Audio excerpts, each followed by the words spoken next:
Okay, well, welcome, dear viewers and dear listeners, to another episode of navigating the new normal in the workplace with Len Adams, CEO and founder of ACG Resources. Welcome, Len. Thank you. Good morning, Michelle, and good morning, listeners and viewers.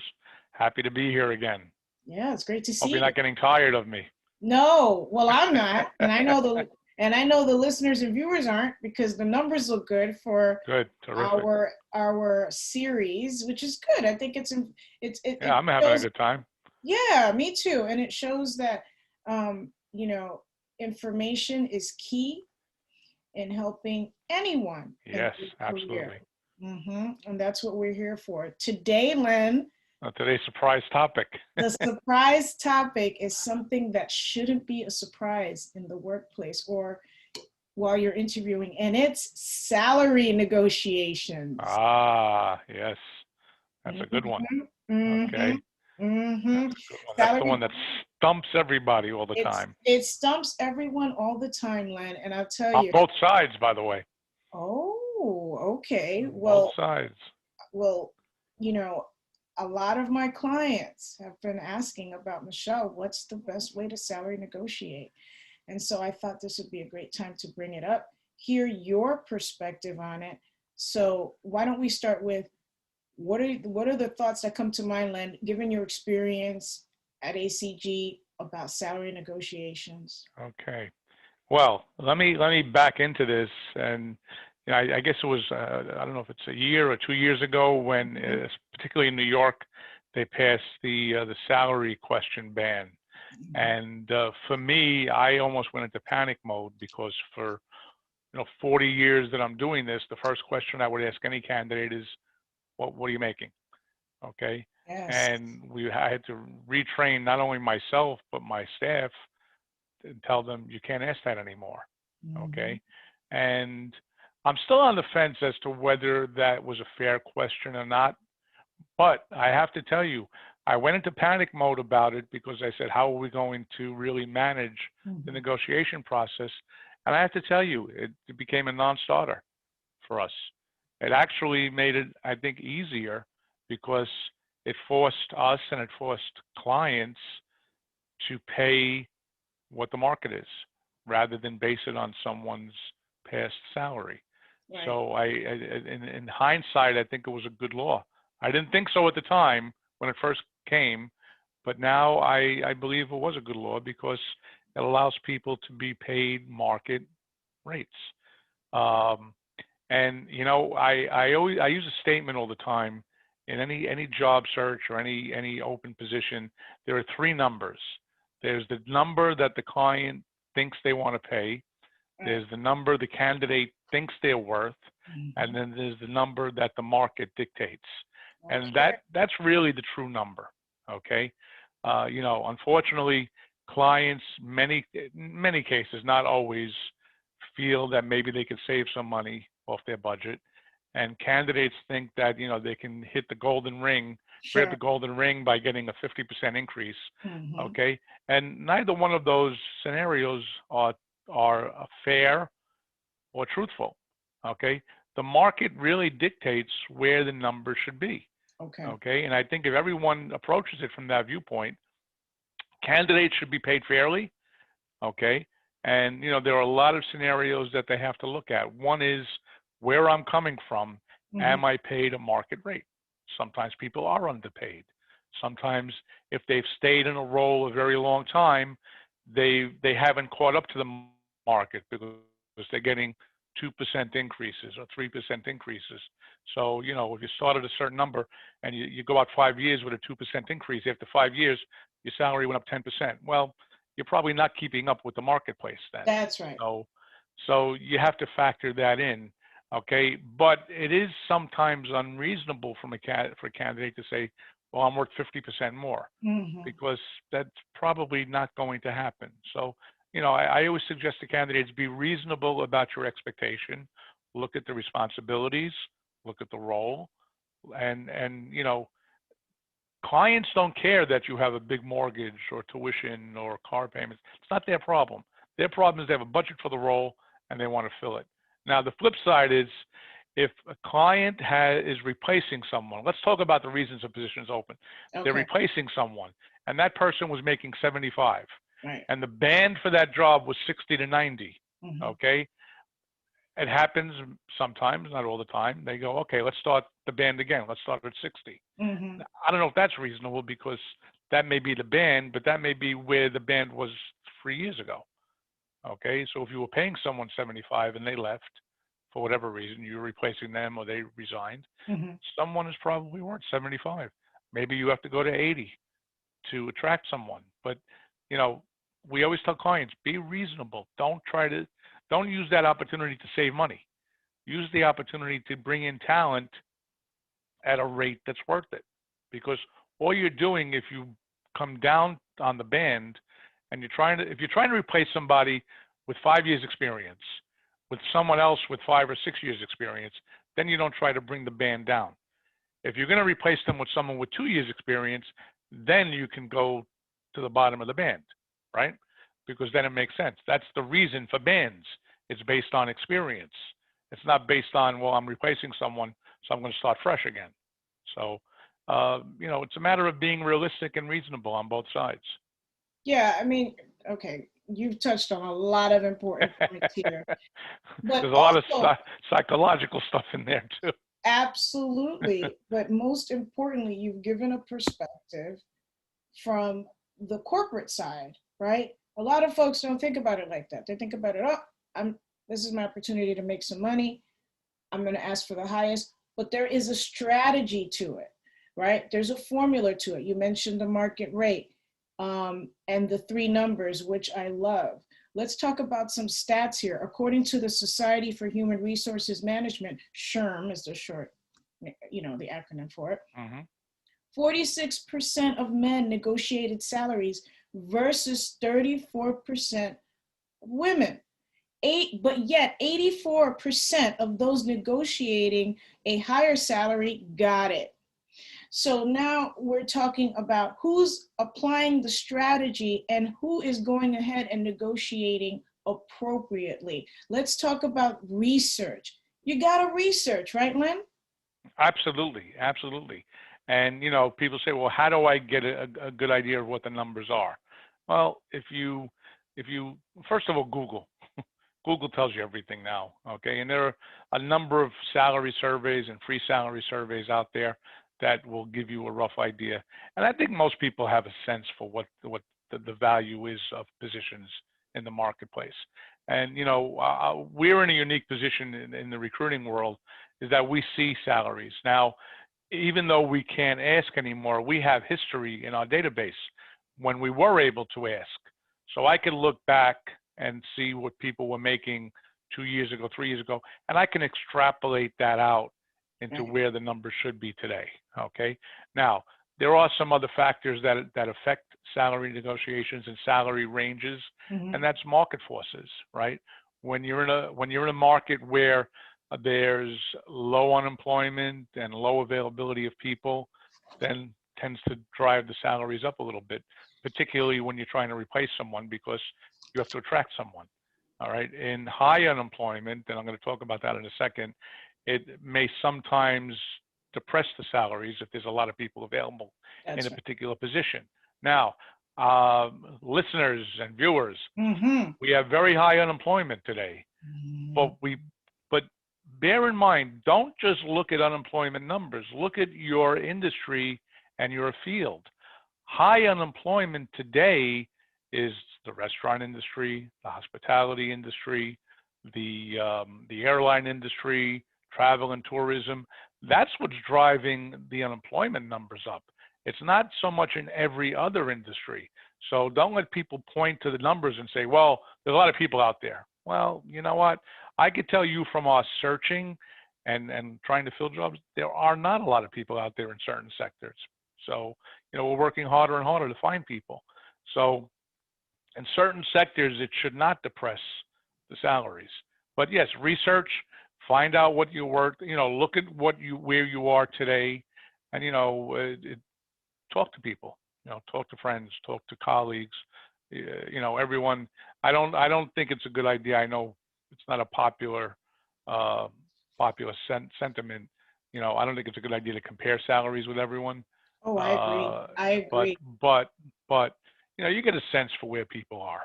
Okay, and again, be reasonable. You know, Well, I'm let's going to tell go you back a to quick. that. I'm going to tell you a quick personal Okay. story. Okay, You go go ahead. ahead. Go ahead. You ask me your No, question no, first. no, no, no, no. You mentioned a point I really wanted to touch on because you're saying people shouldn't compare. Yet, I hear a lot about, well, I found out this person's making more than me.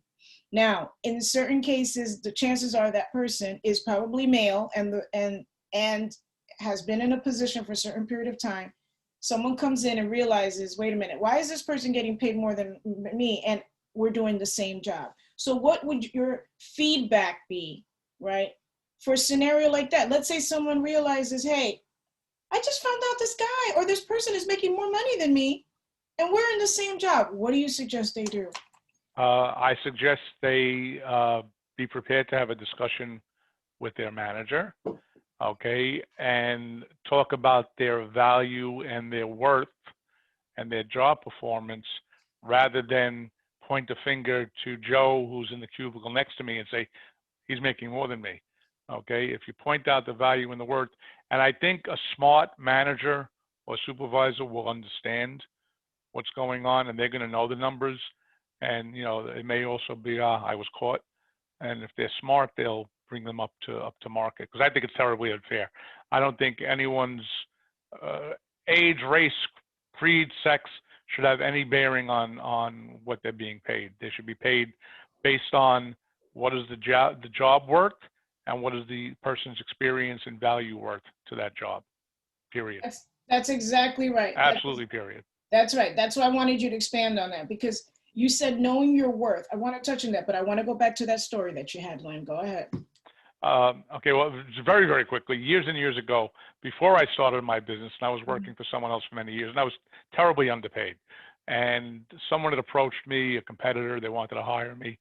And this was before they couldn't ask, and they said, well, what are you making? And I said, well, I'm going to tell you. I said, but I'm not being paid what my value is, you know, what I bring into the business and the amount of business I bring in. I said, I just want to be treated fairly. And so I told them, and they made me an offer, and they matched what I was making. I said to them, "You're insulting me." I said, "I told you I'm underpaid," and I really was. I was underpaid by probably 50%, but it was the whole long story why I stayed. All right. I said, "So you just insulted me." Okay, so I turned it down, which was the best thing I ever did because a year later I went on my own, and so I'm really glad that I didn't acquiesce to his number. Look at But that. uh, but he pulled that number because he went by what.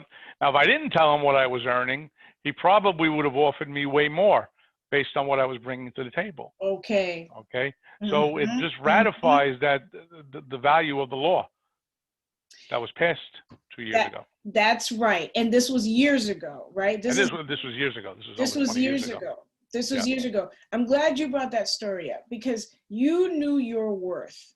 Mm-hmm. Okay, and let's just talk about that for a minute because before you go into any negotiation you got to know your worth, And right? you got to know the number you're going to draw the line in the sand on. Exactly, exactly. Now I'm just going to go back to the worth for a minute because people are like, oh man, Michelle, you know, whatever. No, no, no, it's not whatever. If you don't know what your worth is, if you don't know if you're what you're bringing to the table, if you don't know your value, how is someone else going to see it? Right. Absolutely. If you don't believe it, how could they? Exactly. And this is something that tends to be overlooked. Yes. Yes. So I wanted to emphasize that. And I will agree with you. Although I wouldn't say this about most women because a lot of women are very aggressive, but some women tend to maybe step back and say, "Well, I'm not going to negotiate that because they offered me this. All right, fine." Uh, but they probably shouldn't do that. But I also say I couch it by saying be reasonable. You know, Mm-hmm. just because you think your worth is 50 or 60 or 70% more doesn't mean the market will hold that to be true. So Absolutely. you have to look at the job, look at your reasons for leaving. Let's talk about, you know, when you're making a move, you know, are you really unhappy? So is it worth it? I'll give you a scenario. you're making 75,000 in a job and you absolutely hate it, and you go to another interview and they offer you 80. And you say, well, I really wanted 85. Okay. So now you have $5,000 apart. So now your options are try to negotiate it up, try to negotiate some kind of a balance between the 80 and 85. Maybe it's 82.5. Maybe that's the number. Okay. And then recognize, what's it worth for me to get out of my current situation, to go somewhere else? You know, would you rather be miserable at 75 or happier at 80? Okay. Well, okay, Len. You know, hey, we're here to discuss different viewpoints. Right. I respect your feedback. I think it's interesting. Because I've been there, I would not recommend anyone to stay in a gig that they're not happy in. Right. But it's about But being don't just move for the strategic. sake of moving. But don't move just for the sake of moving. Right. Move because you want to, because the motives behind your move will determine whether or not you're sustainable in your next step. What do I Yes. mean by that? If you're just moving for the money, well, you know what? That's all you'll be considered as a dollar sign for the next company, and then you'll probably be unhappy again. I'm Oh, glad you said Michelle. that, because I was going to say, don't move for money, Oh, early for money. oh my goodness, Len. We didn't rehearse this either, which is great. Yeah, this is, yeah. Don't move for money. Oh, Michelle, oh, Len, you don't know what you're talking about. I've got this bill to pay. I've got that bill to pay. Nobody cares. Not their problem. And so that's why you, dear listener and dear viewer, should care. You should care. You should care about yourself enough to know that the next move you make, or the current place that you're in, works for you. So come fully informed, right? This goes back to what you're saying. Have a strategy. Be reasonable, right? Yes, and look at the whole package too. Don't just look at the base salary. Look at, are there other benefits? Is there a quality of life issue? Can I work from home? You know, which is now a reality of life that wasn't here 7 months ago. Okay. You know, you have to look at the whole situation and then evaluate it when you're making that choice. Okay. And, you know, a lot of people make the mistake, well, I want a 15% increase. They only offer me 12%. All right. What's that 3% worth to you? You know, are there other things? Is there a bonus? Is there quality of, you know, what are those things worth to you? Okay. Or is where you are really that terrible? If it's not that terrible, then stay there. You know, this is what I tell people all the time. If you're not that miserable, stay. Well, okay, fair enough, right? It's a free country. You can do what you want. We're here to just give you Absolutely. the information and have you make the best decision for yourself. But let's go back to the incidentals. It was actually my next question. So I think you're clairvoyant because it's on my list here of let's talk about it. Because when you come to the table, not only should you be fully armed with information on how to go about salary negotiating, but you should be fully armed on the right questions to ask, right? Okay, fine. Now, Absolutely. in reference to the base salary, I'm glad you mentioned it. There is more to the base salary because that's how they're looking at you. They're looking at you from a health insurance perspective, life insurance perspective. You know, that number. Disability and all that good stuff. Disability. Right. Right. So what other incidentals, you've mentioned them. Let's just talk a little bit more about it because we know that a listener, two listeners, three listeners out there may be negotiating their salary right now. What else should they come to the table with and ask about? Okay. See, now again, a lot of things change because, you know, in New York, we have the law for commuter benefits have to be offered, which if you're working from home, that's not something that's important anymore, right? Because you're not commuting. Right. Okay. Maybe you will be. Mm-hmm. Some companies have a lunch allowance that they offer. Okay. Things like that. Vacation, you know, is it 2 weeks, 3 weeks, 4 weeks? How many personal days? How many sick days? You know, by law, they're mandated to 5. Some companies will give more than that. Right. What else is there? Child care allowance, tuition reimbursement, depending on the level of the position. If it's a more senior role, sometimes there's a car allowance, or if it's a sales role, there'll be a car allowance or a car. So, you know, these are all the things you want to look at. Bonus. Is there a bonus? Is there 401k? Is there profit sharing? Are there stock options? Okay, these are all things you want to know and evaluate when you look at the package. That's why we always say to look at the whole package. Don't just look at a number, okay? Because that 75 or 80 number could actually be 110 when you add everything in. That's exactly right. And if you're informed, you know your You can numbers. make it. That's right. So all of these factors play a role in the number you negotiate. Let's talk about equity. I had someone ask me a question about equity. Michelle Company approached me and they wanted to offer me a certain amount and equity. What sort of experience have you had, Len, with companies that put that on the table? A little bit, particularly with the startups. You know, equity is a tricky thing. It depends on if it's real equity. Does the company have a value? You know, is it a startup that may or may not make it? Okay. Now, if it's a startup that may or may not make it and they give you equity, if they make it, you're golden. If they don't make it, the equity was useless, right? So that's a decision you have to make in terms of a chance. Is it worth it? Do I believe in the company? Do I believe in the product or the service? And do I believe that I could contribute enough that I'll help them make it and have that equity mean something to me, right? So that's a decision that has to be made. That's exactly right. That's exactly right. And we see a lot of startups coming on, and so Yep. just be mindful, right, of what stage that startup is in as you negotiate with them. I want to emphasize, when someone offers equity on the table, think about whether or not you want to take, how can I say, if you have the patience to have a long lasting relationship with them. Yes. You know, some companies, particularly startups, they may offer more in equity and less in salary. There you go. And I think There's a risk. there's a risk. There's a risk. There's a It risk. could be wonderful, could be great. You know, look at the people that I'll use a company, Uber. I'm sorry, not Uber. WeWorks. People that were offered equity in WeWorks. You know, other than the CEO, a lot of people took a real beating on that one when it fell apart. They took a real beating on that one. Yeah. And I mean, that's to serve as an example of know what you're getting into. I want to emphasize something that you said earlier. Don't look at what the person next door is doing, okay? Don't go, well, I heard such and such got this, so I'm going to do that. Don't do it. No, because I'll tell you another secret. Everybody lies about their salary. Exactly. Everybody. So it doesn't matter what people tell you, okay? When you're negotiating, okay, look within, look at what you bring to the table and your value, okay? And when you're negotiating, talk about what you could do for the company.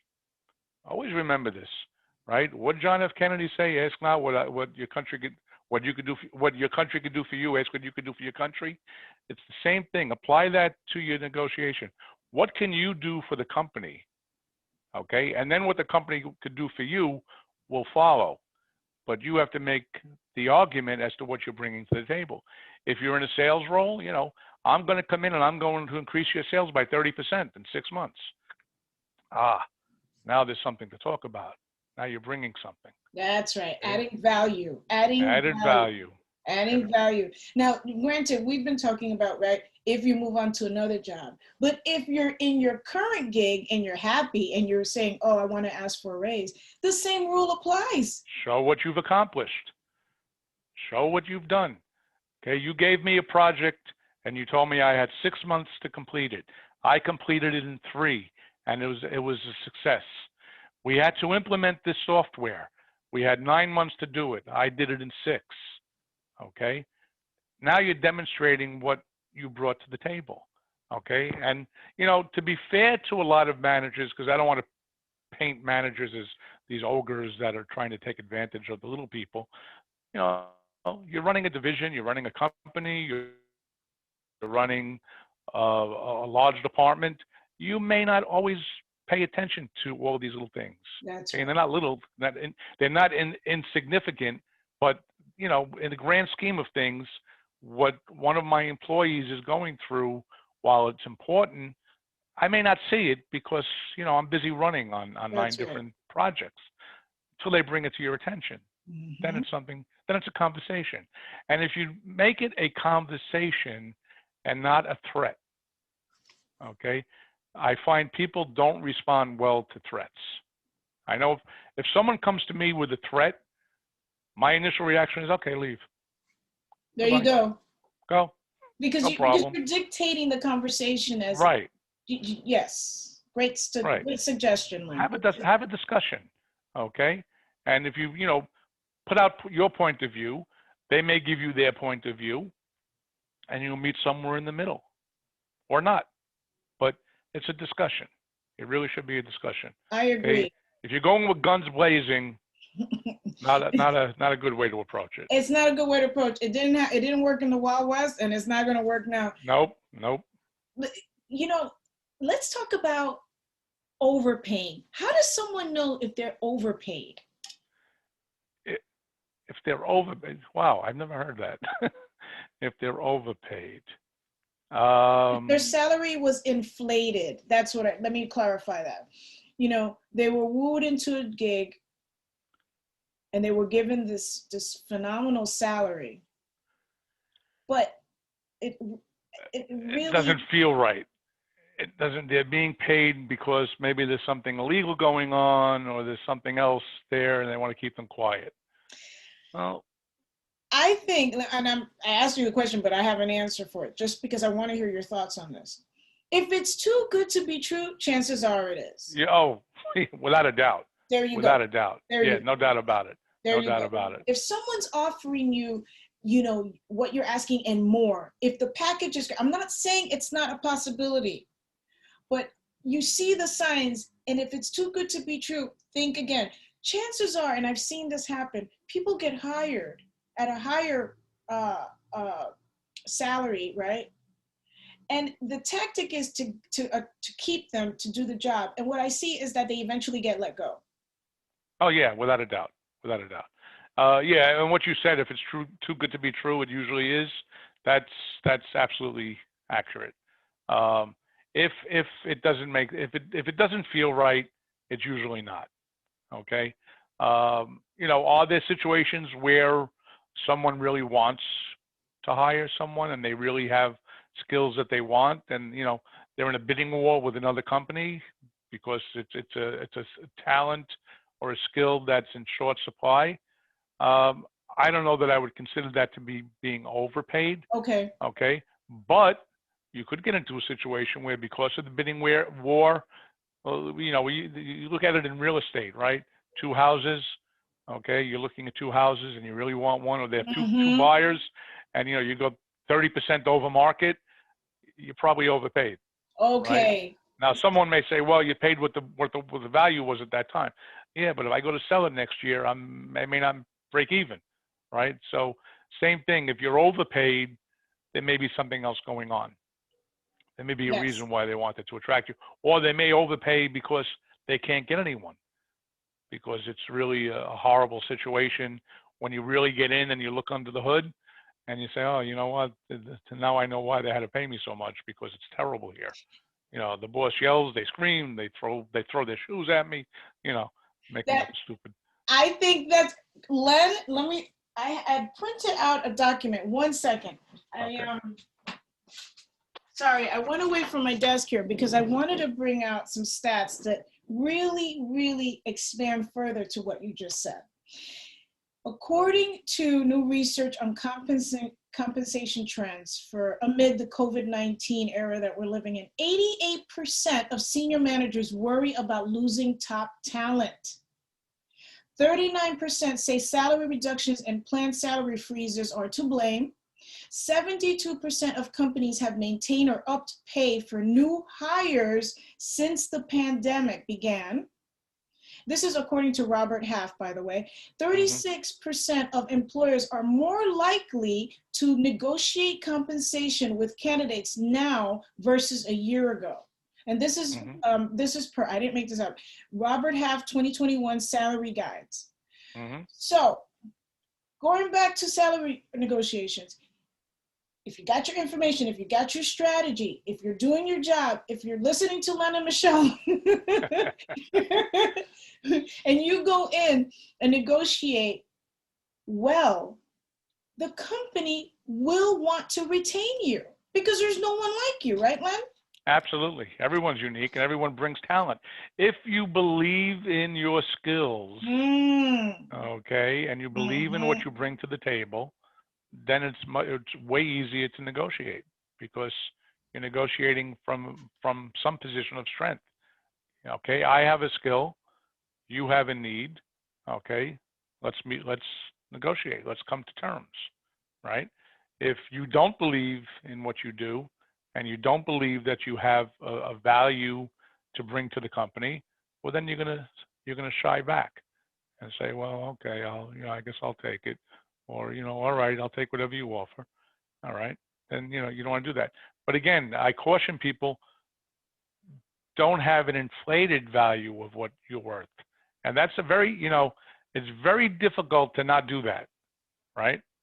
I know what I think I'm worth, okay? Other people may not believe that, but I know what I think I'm worth.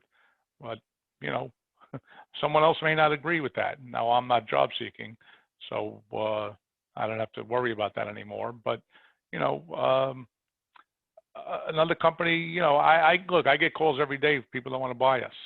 Okay, it's a very hot market to buy staffing firms. I know what I would sell for, but I don't want to sell. Okay, and no one Okay. would give me the number that I think my company is worth. So, not that I've put a number out there, but I don't think anyone would pay us what I think I would want to get out. So Okay. I But don't you even never know. bother. You just put it out there in You the never know. I universe. just put it. Yeah, I know. I just put it out to the universe, right? Maybe I'll get a call next week. But because to me, there are other. It's not just about money. It's what the business, the lifestyle I have, and the work balance, and That's right. being not having to report to somebody. I don't know The that I would whole want to report package. to someone else at this stage of my life, right? And have my staff reporting to someone else when they've been accustomed to working with me. That's Good, right. good, bad, or indifferent, however that may be. But they work with me, and whether they like it or not, I'm what they got, That's right? Although right. I think they like it. We have a great team. I have a really wonderful team. So I think your points were very well taken. Very valuable. We did take a little bit more time on this show, on this episode, Len, because the more time we take on this, hopefully it will decrease the amount of time folks have to go and do the work and Absolutely. go and salary negotiate on a surer footing. Len, thank you so much. This went so Thank fast. you. Love This it. Love this it. this was fantastic. Yes. I'm I love armed. being surprised every week. This is great. I'm all right. Well, next week we're gonna come up, and actually we're All coming right. to the end of the series, Len. Yeah. Maybe Yeah. we're gonna have to negotiate. I was going to say I'm going to negotiate an extension.